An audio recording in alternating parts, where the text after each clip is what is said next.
কি? না মানে ওই এই পরের উপকার করে বেড়ানো সম্ভব হয়। ও, এরকম পরোপকার বুঝি প্রায়ই করে থাকেন? হ্যাঁ, না মানে ঠিক এই ধরনের পরোপকার নয়। মাথায় ঘুমটা পারবো না, পারবো না, পারবো না, আমি কিছুতে পারবো না। সর্বনাশ হয়ে যাবে।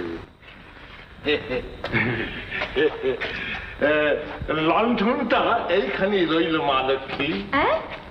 লণ্ঠন? এ কি ইলেকট্রিক লাইট নেই? এটা তো কলকাতা শহর নয় যে ইলেকট্রিক লাইট থাকবে। অসম্ভব, আমি মা লক্ষ্মী একটু পরে তো খাওয়া দাওয়া করে শুয়ে পড়বেন, আলোটা ততক্ষণ ঠিক জ্বলবে। ও মা, এরপরে নিভে যাবে নাকি? তুই গেলি বা কি মানে ওই আসলা সেই ভয় এরকম করছি। কি করো মা লক্ষ্মী, তেলের সঙ্গে জল মিশিয়ে এ ব্যাপারটা সর্বনাশ করে দিচ্ছে।